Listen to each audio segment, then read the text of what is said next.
Hormuz প্রণালীতে মার্কিন অবরোধ অব্যাহত থাকায় আন্তর্জাতিক এই জলপথ ব্যবস্থাপনা বিলে ভোট দিতে যাচ্ছে ইরানের পার্লামেন্ট। এর আগে মার্কিন প্রতিরক্ষা মন্ত্রী পিট হেগসেথ জানান, প্রয়োজনে ইরানে আবারও হামলা চালানোর প্রস্তুতি নিচ্ছে মার্কিন বাহিনী। এদিকে যুদ্ধবিরতির মধ্যে ইরানের বন্দরের দিকে যাওয়ার চেষ্টা করা গাম্বিয়ার পতাকাবাহী একটি জাহাজে হামলা চালিয়েছে যুক্তরাষ্ট্রের সেন্ট্রাল কমান্ড সেন্টকম। সৃষ্টি ঘটকের রিপোর্ট। ইরানের সর্বোচ্চ ধর্মীয় নেতা মোস্তফা খামেনির সমর্থনে এভাবেই তেহরানের রাস্তায় নেমে আসেন সাধারণ মানুষ। গেল কয়েক মাস ধরেই চলা যুক্তরাষ্ট্রের সঙ্গে সংঘাত অবসানের দাবি জানিয়েছেন ইরানের বাসিন্দারা। এ সময় তারা অভিযোগ তোলেন, চুক্তি নিয়ে প্রতিনিয়ত মিথ্যাচার করছেন মার্কিন প্রেসিডেন্ট ডোনাল্ড ট্রাম্প। ট্রাম্পের কথায় একেবারেই ভরসা করা যায় না। ওনার যেদিন যা মন চায় তাই বলেন, যা বলেন তা করেন না। কথা আর কাজে কোনো মিল নেই। আমরা যুক্তরাষ্ট্রকে এক ফোঁটাও বিশ্বাস করি না। ট্রাম্প একদিন বলবেন সমঝোতার কথা, পরের দিনেই হামলা চালিয়ে বসবেন। এমনকি চুক্তি হলেও যুক্তরাষ্ট্র সেটি মেনে চলবে সে বিশ্বাসও আমাদের নেই। এরই মধ্যে রবিবার ইরানের পার্লামেন্টে হরমুজের ব্যবস্থাপনা বিল নিয়ে একটি ভোটাভুটি হতে যাচ্ছে। এতে প্রণালীটির ব্যবস্থাপনাকে একটি আনুষ্ঠানিক আইনি কাঠামোর মধ্যে আনা হবে বলে জানিয়েছেন দেশটির পার্লামেন্টের প্রেসিডিয়াম বোর্ডের সদস্য আলাউদ্দিন সালিমি। তিনি জানান, এই জলপথ দিয়ে চলাচলের ক্ষেত্রে সব ধরনের জাহাজ ও তেলবাহী ট্যাঙ্কার সহ ইরানের নির্ধারণ করা রুট ব্যবহার করবে এবং ইসলামিক রেভলিউশনারি গার্ডের নৌবাহিনীর কাছ থেকে অনুমতি নিতে হবে। এরই মধ্যে আবারও হরমুজে গাম্বিয়ার একটি জাহাজে হামলা চালিয়েছে যুক্তরাষ্ট্রের সেন্ট্রাল কমান্ড সেন্টকম। তাদের দাবি, জাহাজটিকে 20 বারের বেশি সতর্কতা জানানোর পরও সেটি মার্কিন অবরোধ উপেক্ষা করে ইরানের বন্দরের দিকে এগিয়ে যেতে থাকায় জাহাজটির ইঞ্জিন রুমে হেল ফায়ার মিসাইল ছুড়ে সেটিকে অচল করে দেয়া হয়। এদিকে শান্তি চুক্তি নিয়ে চলমান সমঝোতার আলোচনা ব্যর্থ হলে ইরানে আবারও হামলা শুরুর প্রস্তুতি নিচ্ছে যুক্তরাষ্ট্র। একথা জানিয়ে মার্কিন প্রতিরক্ষা মন্ত্রী পিট হেগসেথ বলেছেন, ইরান বর্তমানে তাদের পরমাণু কর্মসূচি বাদ দিতে রাজি না হলেও আলোচনার মাধ্যমে সেটি সম্ভব হবে বলে বিশ্বাস করে ওয়াশিংটন। এ সময় তিনি বলেন, ট্রাম্প কেবল তখনই একটি চুক্তিতে সই করবেন যখন সেটিতে যুক্তরাষ্ট্রের সব দাবি দাওয়া পূরণ হয়। সৃষ্টি ঘটক, ৭১। হরমুজ প্রণালীতে আটকা পড়া 13টি ভারতীয় বাণিজ্যিক জাহাজ ফিরিয়ে আনতে জরুরি অভিযান শুরু করেছে ভারত। কেন্দ্রীয় সরকারের বন্দর, জাহাজ ও জলপথ বিষয়ক মন্ত্রণালয় এই তথ্য জানিয়েছে। আটকা পড়া এই 13টি ভারতীয় জাহাজের মধ্যে একটি এলপিজিবাহী ট্যাঙ্কার জাহাজ, 5টি অপরিশোধিত তেলবাহী ট্যাঙ্কার জাহাজ, একটি রাসায়নিক পণ্যবাহী ট্যাঙ্কার জাহাজ, 3টি কন্টেইনার জাহাজ, 2টি বাল্ক ক্যারিয়ার জাহাজ এবং একটি ড্রোজার রয়েছে। এর মধ্যে একটি অপরিশোধিত তেলবাহী ট্যাঙ্কার জাহাজ হরমুজ প্রণালী থেকে বের হয়ে ভারতের তামিলনাড়ু রাজ্যের বিশাখাপত্তমের দিকে রওনা হয়েছে বলে জানা গেছে। ভারতের পররাষ্ট্র মন্ত্রণালয়ের মুখপাত্র রণধীর জয়সওয়াল বলেছেন, ভারতের সাধারণ জনগণের জ্বালানি নিরাপত্তা নিশ্চিত করতে এবং আটকে থাকা ভারতীয় নাবিক ক্রুদেরও দেশে ফিরিয়ে আনার জন্যই অভিযান পরিচালনা করা হচ্ছে। দক্ষিণ লেবাননের সামরিক অভিযান আরও জোরদার করেছে ইসরায়েল। দেশটির সেনাবাহিনী এবার লিতানি নদী পার হয়ে কৌশলগতভাবে গুরুত্বপূর্ণ নাবাতিয়াহ শহরের দিকে অগ্রসর হচ্ছে। 2006 সালের যুদ্ধের পর এই প্রথম ইসরায়েলি বাহিনী লিতানি নদী অতিক্রম করল। যুদ্ধবিরতি লঙ্ঘন করে আইডিএফের হামলায় লেবাননে এক প্যারামেডিক সহ আরও 15 জন নিহত হয়েছে। আরাফাত ইসলামের রিপোর্ট। দক্ষিণ লেবাননে যুদ্ধবিরতির তোয়াক্কাই করছে না ইসরায়েল। একের পর এক স্থল ও বিমান হামলায় বাড়ছে হতাহতের সংখ্যা। ইসরায়েলের প্রধানমন্ত্রী বেনিয়ামিন নেতানিয়াহু লেবাননে হিজবুলের উপর হামলার জোরদার করার ঘোষণার পর থেকেই প্রতিদিন বহু মানুষ হতাহত হচ্ছে। তবে ক্ষতিগ্রস্তদের মধ্যে বেশিরভাগই শিশুসহ বেসামরিক মানুষ। লেবাননের সামরিক সূত্রের তথ্য মতে ইসরায়েলি সেনাবাহিনী লিতানি নদী পার হয়ে সামনের দিকে অগ্রসর হচ্ছে। নদীটি দীর্ঘদিন ধরেই ইসরায়েল ঘোষিত আনুষ্ঠানিক বাফার জোন হিসেবে বিবেচিত হয়ে আসছে। বর্তমানে ইসরায়েলি বাহিনী অবস্থান করছে নাবাতিয়া শহরের উপকণ্ঠে। দক্ষিণ লেবাননের অর্থনীতি ও সংস্কৃতির অন্যতম কেন্দ্র এই শহর। শিয়া অধ্যুষিত নাবাতিয়াকে স্থানীয়দের অনেকেই প্রতিরোধের প্রতীক হিসেবে দেখে থাকেন। এদিকে নাবাতিয়ার কাছে একটি গাড়িতে ইসরায়েলি ড্রোন হামলায় লেবাননের সেনাবাহিনীর 2 সদস্য গুরুতর আহত হয়েছে বলে জানিয়েছে দেশটির সেনাবাহিনী। লেবাননের বার্তা সংস্থা জানিয়েছে, দেশটির দক্ষিণাঞ্চলে আলাদা ড্রোন হামলায় অন্তত একজন প্যারামেডিক নিহত হয়েছেন এবং আহত হয়েছেন আরও 4 জন। হামলায় ক্ষতিগ্রস্ত হয়েছে একটি ত্রাণ হাসপাতালও। যদিও চিকিৎসক, নার্স এবং অ্যাম্বুলেন্স কর্মী সহ নিরাপদে আছেন সবাই। অন্যদিকে বোফোর্ট দুর্গের আশেপাশেও বিমান হামলা ও গোলাবর্ষণ চালিয়েছে ইসরায়েল। সীমান্ত থেকে প্রায় 15 কিলোমিটার দূরে অবস্থিত এই ঐতিহাসিক দুর্গটি দক্ষিণ লেবাননের বিস্তীর্ণ এলাকার পর্যবেক্ষণের জন্য কৌশলগতভাবে গুরুত্বপূর্ণ। জবাবে পাল্টা হামলা চালিয়েছে হিজবুল্লাহ। সংগঠনটি জানিয়েছে তারা উত্তর ইসরায়েলের দিকে রকেট ছুড়েছে। পাশাপাশি দক্ষিণ লেবাননে অতর্কিত হামলা চালিয়ে ইসরায়েলি সেনাদের পিছু হটতে বাধ্য করা হয়েছে বলেও দাবি করেছে গোষ্ঠীটি। 2006 সালের যুদ্ধের পর প্রথমবারের মতো লিতানি নদী পেরোলো ইসরায়েলি বাহিনী। এতে সংঘাত বাড়তে পারে বলে শঙ্কা জানিয়েছে লেবানন। নাবাতিয়ে শহর ঘিরে সামরিক তৎপরতায় আতঙ্কিত অঞ্চলটির বাসিন্দারাও। আরাফাত ইসলাম, 71। গাজার উপর নিয়ন্ত্রণ বাড়ানোর ইসরায়েলি পরিকল্পনার নিন্দা জানিয়েছে হামাস। হামাসের মুখপাত্র হাজেম কাশেম এই নিন্দা জানান।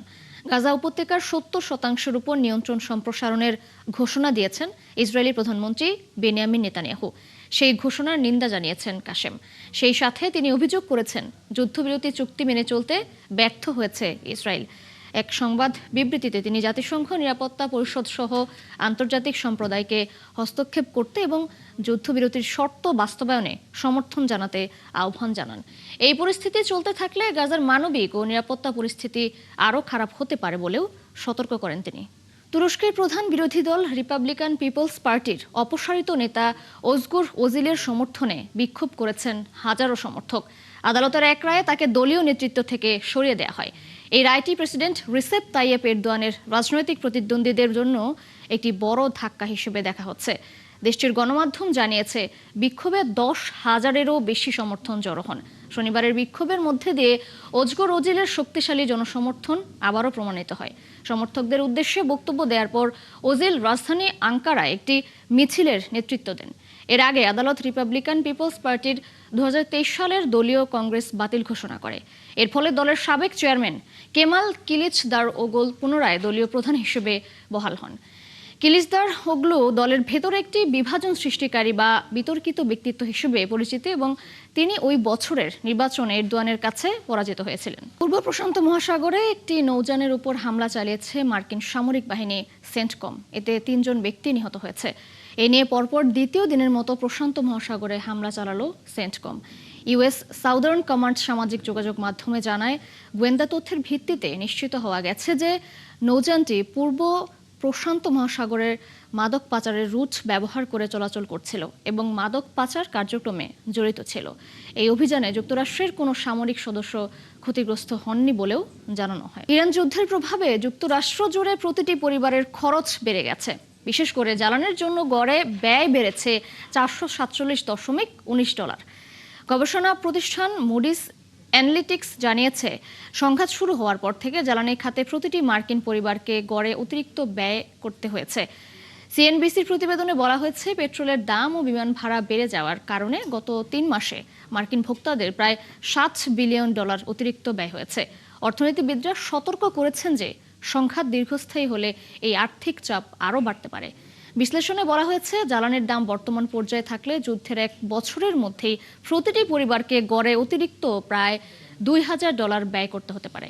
তৃণমূল কংগ্রেসের সর্বভারতীয় সাধারণ সম্পাদক ও সংসদ সদস্য অভিষেক বন্দ্যোপাধ্যায়ের উপর হামলার ঘটনায় তীব্র প্রতিবাদ ও ক্ষোভ প্রকাশ করেছে তৃণমূল কংগ্রেস। এই ঘটনার নিন্দায় শনিবার সন্ধ্যায় উত্তর 24 পরগনার কামারহাটিতে একটি প্রতিবাদ মিছিলের আয়োজন করা হয়। মিছিলে অংশ নেন দলের বিপুল সংখ্যক নেতাকর্মী ও সমর্থক। মিছিল থেকে হামলাকারীদের বিরুদ্ধে কঠোর ব্যবস্থা নেয়ার দাবি জানানো হয়। তারা অবিলম্বে ঘটনার নিরপেক্ষ তদন্ত, দোষীদের শনাক্ত করে গ্রেপ্তার এবং দৃষ্টান্তমূলক শাস্তির দাবি জানিয়েছেন। তৃণমূল কংগ্রেসের সর্বভারতীয় সাধারণ সম্পাদক এবং সাংসদ অভিষেক বন্দ্যোপাধ্যায়কে যেভাবে সোনারপুরে সংগঠিত, পরিকল্পিত এবং চক্রান্তমূলক হামলার মুখে পড়তে হলো, তা অত্যন্ত নিন্দনীয়। আমরা দলের তরফে এর তীব্র নিন্দা এবং প্রতিবাদ করছি। কোথায় ছিল পুলিশ, কোথায় ছিল প্রশাসন যখন তিনি যাচ্ছেন একজন সাংসদ আগাম জানিয়ে দিয়ে কার উপর হামলা হচ্ছে? ভারতের রাজস্থান রাজ্যের বিকানের ও শ্রী গঙ্গানগর জেলাসহ আশপাশের বিস্তীর্ণ অঞ্চল জুড়ে প্রবল ঘূর্ণিঝড় হয়েছে। মুহূর্তেই রাতের আধার নেমে আসে, সামান্য দূরের জিনিসও দেখা যাচ্ছিল না। মাত্র 8 ঘন্টার ঝড়ের তাণ্ডবে 5 জেলার বিস্তীর্ণ এলাকা লণ্ডভণ্ড হয়ে গেছে। বাতাসের প্রচণ্ড বেগে বহু গাছের ডালপালা ভেঙে পড়েছে এবং কিছু কিছু এলাকায় বিদ্যুতের তার ছিঁড়ে কিংবা বৈদ্যুতিক খুঁটি উপড়ে গিয়ে স্থানীয়ভাবে বিদ্যুৎ সংযোগ বিচ্ছিন্ন হয়ে পড়েছে। ভারতের আবহাওয়া অফিস জানিয়েছে, উত্তর পশ্চিম ভারতে একটি পশ্চিমী ঝড় সক্রিয় হওয়ার কারণে এই ধূলিঝড় সৃষ্টি হয়েছে। কিছু কিছু অঞ্চলে শিলাবৃষ্টি ও বজ্রপাতের সতর্কতাও জারি করা হয়েছে। পশ্চিমী ঝড়ের প্রভাবে আগামী 4 থেকে 5 দিন রাজ্যের বিভিন্ন অংশে এই ঝড় বৃষ্টি চলবে বলে জানিয়েছে আবহাওয়া অফিস। আফগানিস্তানের শরণার্থী বোঝাই ট্রাক উল্টে অন্তত 22 জন নিহত হয়েছে। আহত হয়েছে আরও অন্তত 36 জন। আফগান স্বাস্থ্য কর্মকর্তারা জানিয়েছে, লাঘমান প্রদেশে আফগান শরণার্থীদের বহনকারী ট্রাকটি নিয়ন্ত্রণ হারিয়ে উল্টে যায়। প্রাদেশিক পুলিশ অফিসের এক বিবৃতিতে বলা হয়েছে, রাজধানী কাবুলকে পূর্বাঞ্চলীয় প্রদেশগুলোর সাথে সংযোগকারী মহাসড়কে কারঘাই জেলার সুরকাখান অঞ্চলে এই দুর্ঘটনা হয়। বিবৃতিতে বলা হয়েছে, নিহতদের মধ্যে অন্তত 10 জন শিশু ও 5 জন নারী আছে। আহতদের সবাইকে কাছের হাসপাতালে পাঠানো হয়েছে। তাদের মধ্যে কয়েকজনের অবস্থা আশঙ্কাজনক বলে জানা গেছে। প্রাথমিক অনুসন্ধানে জানা গেছে, দুর্ঘটনার প্রধান কারণ চালকের বেপরোয়া গতি। তবে ঘটনার তদন্ত চলছে। মালয়েশিয়ার রাজধানী কুয়ালালামপুরে বিএনপির প্রতিষ্ঠাতা ও সাবেক রাষ্ট্রপতি জিয়াউর রহমানের মৃত্যুবার্ষিকী উপলক্ষে আলোচনা সভা অনুষ্ঠিত হয়েছে। শনিবার এই সভা অনুষ্ঠিত হয়। মালয়েশিয়া বিএনপির আয়োজনে অনুষ্ঠিত এই সভায় প্রধান অতিথি ছিলেন ময়মনসিংহ 10 আসনের সংসদ সদস্য মোহাম্মদ আখতারুজ্জামান বাচ্চু। তিনি বলেন, দেশের অনেক সংসদ সদস্য নির্বাচিত হওয়ার পেছনে প্রবাসী ভোটারদের গুরুত্বপূর্ণ অবদান রয়েছে। অনুষ্ঠানে প্রধান বক্তা হিসেবে বক্তব্য দেন বিএনপির কেন্দ্রীয় নির্বাহী কমিটির সদস্য ও মালয়েশিয়া বিএনপির সাধারণ সম্পাদক মোহাম্মদ মোশাররফ হোসেন। আব্দুল জলিল লিটনের সভাপতিত্বে সভায় দলটির বিভিন্ন অঙ্গ ও সহযোগী সংগঠনের নেতারা বক্তব্য রাখেন।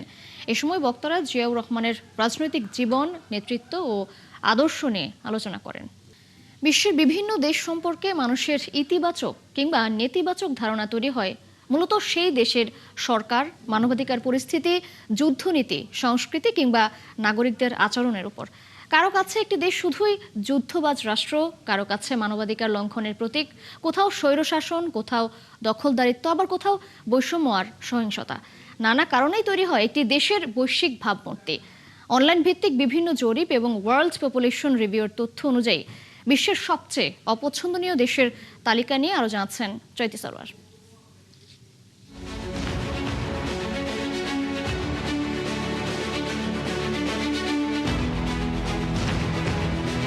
একটি দেশের নাম শুনলেই কারো চোখে ভেসে ওঠে যুদ্ধের ধ্বংসস্তূপ, কারো মনে পড়ে মানবাধিকার লঙ্ঘনের অভিযোগ, আবার কোথাও জন্ম নেয় ভয়, ক্ষোভ কিংবা বিতর্ক।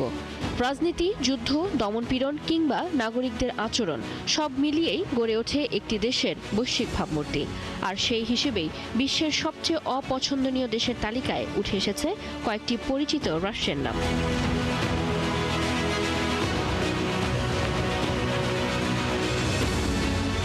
তালিকার শীর্ষে রয়েছে যুক্তরাষ্ট্র। বিশ্বের নানা প্রান্তে সামরিক হস্তক্ষেপ, যুদ্ধ এবং আধিপত্যবাদী পররাষ্ট্রনীতির কারণে বহু মানুষের কাছে দেশটি নেতিবাচক ভাবমূর্তির প্রতীক। রাশিয়া ও চীনও রয়েছে একই আলোচনায়। ইউক্রেন যুদ্ধের পর রাশিয়াকে ঘিরে আন্তর্জাতিক সমালোচনা বেড়েছে বহুগুণ। আর তিয়ানানমেন স্কোয়ার থেকে শুরু করে করোনা মহামারী, নানা ইস্যুতে চীনের বিরুদ্ধেও ক্ষোভ কম নয়। উত্তর কোরিয়াকে দেখা হয় বিশ্বের অন্যতম কঠোর ও নিয়ন্ত্রিত রাষ্ট্র হিসেবে। বাক স্বাধীনতা থেকে শুরু করে নাগরিক অধিকার সবকিছুতেই রয়েছে কড়া নিষেধাজ্ঞা। ফিলিস্তিন ইস্যুতে এবং গাজা ও পশ্চিম তীরকে ঘিরে চলমান সংঘাত ইসরায়েলকে বিশ্বজুড়ে তীব্র সমালোচনার মুখে ফেলেছে। এদিকে নারীর অধিকার সংকট, মানবাধিকার লঙ্ঘন ও রাজনৈতিক দমনপীড়নের কারণে ইরান, আফগানিস্তান, সৌদি আরব ও কাতারের ভাবমূর্তিও ক্ষতিগ্রস্ত হয়েছে আন্তর্জাতিক অঙ্গনে। দক্ষিণ এশিয়ায় ভারত সমালোচিত শিশুশ্রম, মানব পাচার ও সামাজিক বৈষম্যের কারণে, আর পাকিস্তানের নাম আসে জঙ্গিবাদ ও নিরাপত্তা উদ্বেগের প্রসঙ্গে। দুর্নীতি, মাদক কার্টেল, গৃহযুদ্ধ কিংবা সন্ত্রাসবাদ, এসব কারণে মেক্সিকো, সিরিয়া, ইরাক, সোমালিয়া ও নাইজেরিয়ার মতো দেশগুলো রয়েছে নেতিবাচক তালিকায়। তবে বিশ্লেষকরা বলছেন, সময়ের সাথে সংস্কৃতি, অর্থনীতি কিংবা আন্তর্জাতিক সম্পর্ক সবকিছুই বদলে দিতে পারে একটি দেশের ভাবমূর্তি। চৈতি সরওয়ার, ৭১। দর্শক, এই ছিল এখনকার আয়োজনে। বিশ্বের আরো নতুন কিছু খবর ও বিশ্লেষণ নিয়ে আগামীকাল সকাল ৯:৩০ আবারও হাজির হবে বিশ্বযোগ। ততক্ষণ সরাসরি সংবাদ অনুষ্ঠান দেখতে চোখ রাখুন ৭১-এর ফেসবুক পেজে এবং সাবস্ক্রাইব করুন ৭১-এর ইউটিউব চ্যানেল। থাকুন ৭১-এর সাথে।